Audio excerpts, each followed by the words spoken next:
এটা হচ্ছে ওনাদের এয়ার গাড়িটা, এই যে এটা হচ্ছে আপনার এয়ার না, ওনাদের তো এই নাম্বারটা তো আমাদের।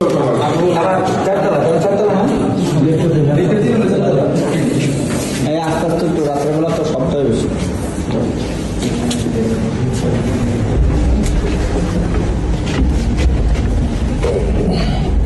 আপনারাও কোনো ইটি করেন না?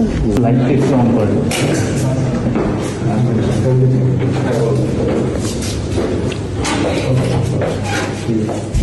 আমরা তো বেঁচে গেছি।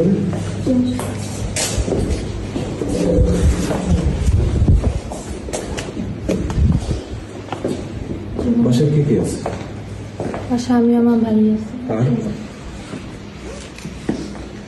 একটু ক্যামেরাটা অফ করতে পারবেন? বলুন, কথা বলতে সমস্যা নেই। এইভাবে আপনি একটু গেঞ্জি পরেন। আচ্ছা, এই বাসায় কে থাকে? এই বাসায় আমরাই থাকি। আর কে থাকে? আমার আব্বু আম্মু থাকে সাথে। আপনার আব্বু আম্মু কই? আমার আব্বু আম্মু তো এখন বাসায় নেই। না, আমি যে কই? ওরা আছে, চলে গেছে বাসাতে। কবে? আজকেই কতক্ষণ আগে চলে গেছে। কখন? 10-15 মিনিট। ভিডিও হচ্ছে। কতক্ষণ আগে? 10-15 মিনিট হবে। এখন বাজে কটা? 3টে। 10-15 মিনিট আগে জি চলে গেছে। জি। গেট দিয়ে বেড়ে গেছে। বিয়ে হয়েছে কোন দিন দিয়ে আমি যাই না। আমার ছোট ভাই আছে তো বাসার মধ্যে, এই জন্য আমি বাসায় গেছি। দুজন নিচে নিচে আমাদের ইয়ে আছে না, একজন নিচে চলে যান। ছাদের নামটা আলী হোসেন শিশির। তিনি কোথায়? উনিও চলে গেছে বাসা। আমরা একটু দেখতে পারি? হ্যাঁ দেখেন, সমস্যা নেই, দেখেন দেখেন। ছাদে আছে। আপনারা দুজন ছাদে যান, ছাদে যান। আর আশেপাশের ফ্ল্যাটগুলো কিন্তু ইয়ে করতে হবে, যেহেতু 10 মিনিট আগে বেরোছে, বের হইতে পারেন, কারণ আমরা বাসার বাইরে অবস্থান করতেছি, তো বের হইতে পারেন না। না, বের হইতেই পারেন, এখানেই আছে। আমার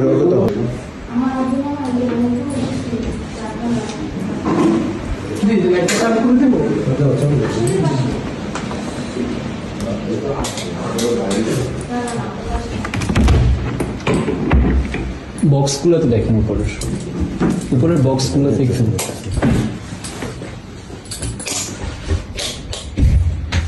আমরা কোথায় ছিল? এদিকে ভিডিও অন করে নাই। আসেন, ভিতরে আসেন, একজন আসেন, আমাদের সাথে একজন থাকেন।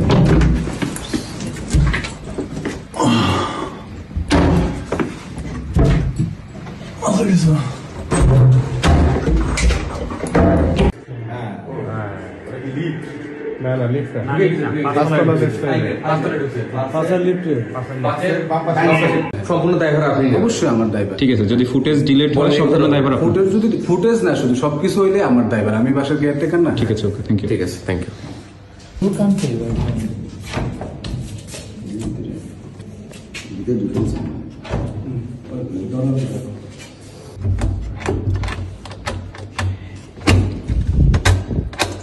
এক্সকিউজ মি, কেউ যদি থেকে থাকেন আসেন, কথা বলেন, বের হন, নাহলে আমরা কিন্তু দরজা ভাঙতে বাধ্য হব। আপনারা যদি ভিতরে কেউ থেকে থাকেন, একটু কাইন্ডলি একটু কোঅপারেট করে বের হন, নাহলে আমরা কিন্তু দরজা ভাঙতে ইয়া করবো।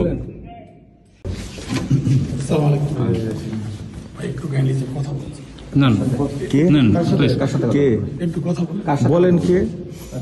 আমি তো স্যার আসলে সামনে আসেন, সামনে আসেন, সমস্যা নাই। জি, বলেন। মহিলা বন্ধ করে আপনি একটু আসেন, আপনি না, বলেন, আমাদের সাথেই বলেন। আসেন, আপনার মহিলা বন্ধ করে দেন ভাই। আমরা ভাই নিরব না না, নিরীহ মানুষ বলতে তো আপনি হবে না। আসেন, আপনি মোবাইল বন্ধ করেন ভাই। না না আমাদের এটা এটা এটা মোবাইল বন্ধ করে দেন, কোনো সমস্যা নেই। কোনো সমস্যা নাই, বলেন আপনি বলেন। মোবাইল চালু থাকা অবস্থায় সমস্যা নেই। না না মোবাইল চলছে, মোবাইল রেকর্ড হচ্ছে, রেকর্ড হবেই, আপনি রেকর্ড হবে। ভাই আমরা কিন্তু ভাই আমরাও কিন্তু বৈষম্যের শিকার ভাই। আমার ব্যবসা সব বন্ধ। সেটা আপনি সেটা পুলিশ দেখবে, প্রশাসন দেখবে, তদন্ত শেষে দেখবেন। Please, আল্লাহ please, আপনি আমার সাথে একটু কোঅপারেট করেন, চলেন। আপনি উনি মহিলা মানুষ, ওনাকে কষ্ট দিন, বাসায় পৌঁছে ভাই এতটুকু আপনার কাছে আল্লাহ আসে। বাঁচতে ভাই আমরা আপনি সিম্পাথি দেখায় তো লাভ নেই ভাই, সিম্পাথি ভাই দেখায় আমরা কিন্তু কোনো অন্যায়ের সাথে জড়িত না। আমরা কোনো অন্যায়ের সাথে জড়িত না। ভাবি শোনেন ভাই একটু মোবাইল লাগাই ভাই আপনারা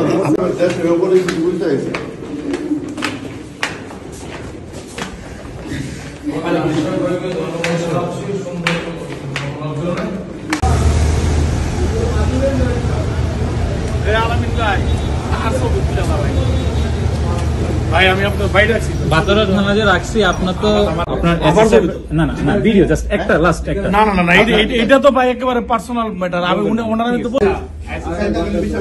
উনি যারা ব্যবসায়ী মানুষ এটা তো খুব ইম্পর্টেন্ট, এটা হইতাছে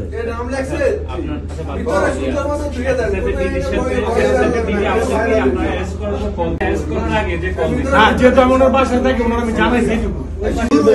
আমি ব্যবসায়ী মানুষ, আমি ওনার প্রস্তাব দিয়েছি।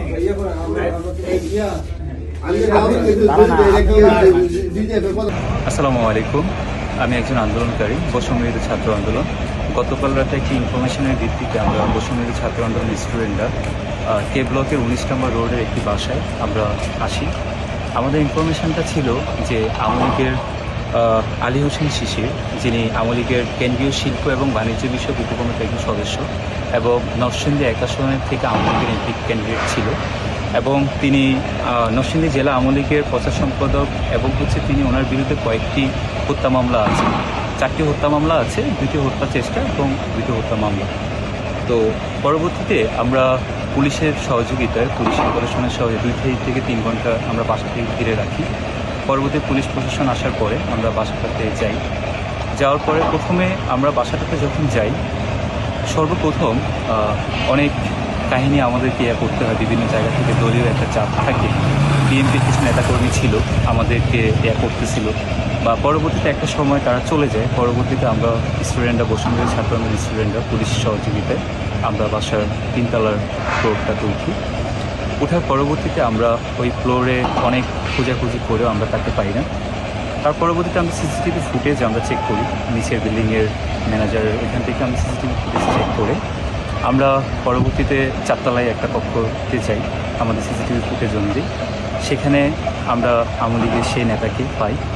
তার পরবর্তীতে তিনি সর্বপ্রথম যখন গেটটা খোলে, আমরা পুলিশ সহ প্রায় 5 থেকে 10 মিনিট হচ্ছে আমরা ওনার এয়াতেই কথা বলতেছিলাম যে প্লিজ দরজা খুলেন। উনি কোনোভাবেই দরজা খুলতেছে না।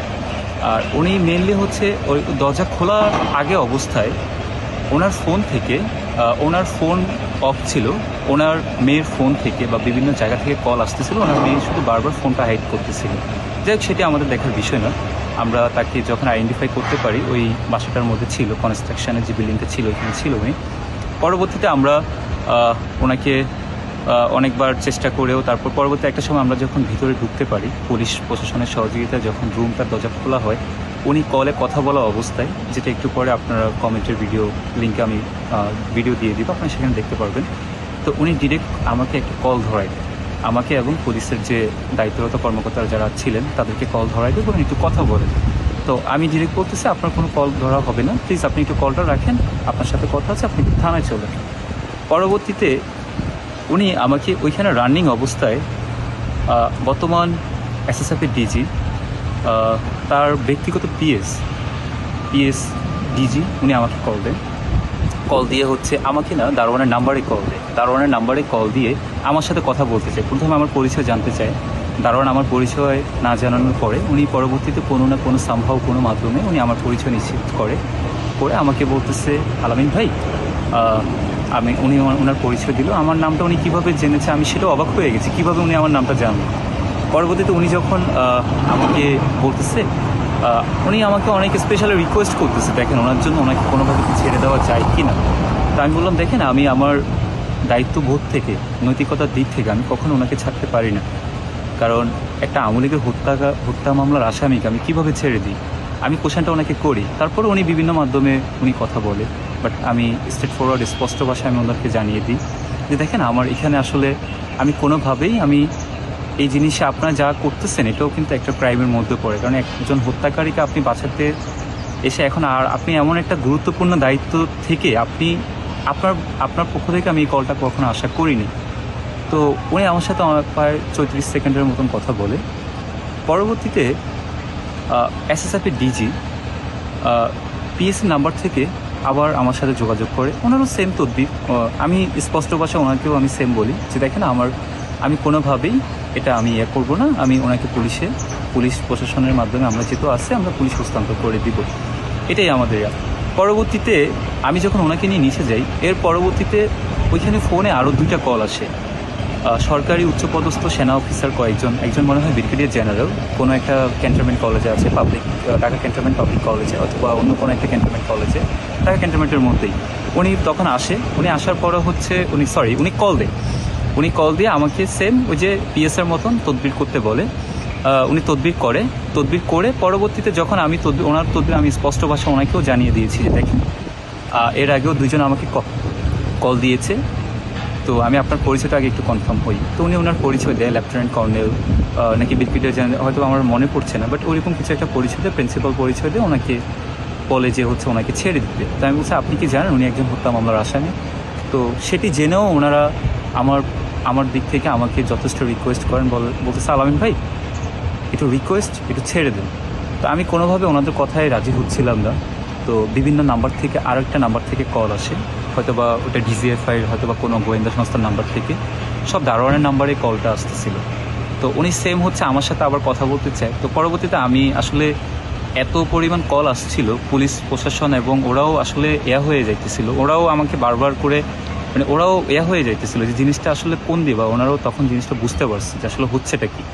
তো আমাদের দিক থেকে বৈষম্য ছাত্র আন্দোলনের দিক থেকে আমাদের ইমার্জেন্সি সেলের আমাদের ভাইয়েরা ছিল, ইমার্জেন্সি সেল ক্রাইসিস সেল ছিল, এবং আমাদের বিশেষ করে আতিক শাহরিয়ার ভাই আমাদের পরিকল্পনার বাস্তবায়ন সেলের ভাইও যথেষ্ট সহযোগিতা করার পরে একটা মাধ্যমে আমরা সবার সহযোগিতা পুলিশ প্রশাসনের সহযোগিতা নিয়ে পরে আমরা ওনাকে থানাতে নিয়ে যাওয়ার পরবর্তীতে থানাতেও ওনারা দেখি বিভিন্ন মাধ্যম থেকে কল আসতেছে বা আমাদের কাছে হুমকি ধমকি আসতেছে যে আমরা হচ্ছে কেন ওনাকে নিয়ে আসি, বা বিভিন্ন জায়গা থেকে আমাকেও হুমকি ধমকি দেওয়া হচ্ছে যে কেন আমরা ওনার মতন একজন লোককে, কিন্তু আসলে এখানে যে তদবির করতে আসছে বা হচ্ছে তারা যে আমাদের কাছে বলতেছে তাকে সেফ এক্সিট দেওয়ার জন্য, আর তারা আসলে কতটুকু চেনা রাষ্ট্রের এরকম গুরুত্বপূর্ণ একটা দায়িত্ব থেকে আমাদের ডক্টর ইউনূস স্যারের নিরাপত্তায় থেকে তিনি কিভাবে তার বাসার মধ্যে থেকে একজন আওয়ামী লীগের ফ্যাসিস্টের হত্যাকারীকে কিভাবে পাওয়া যায়, সেটি আমার আজ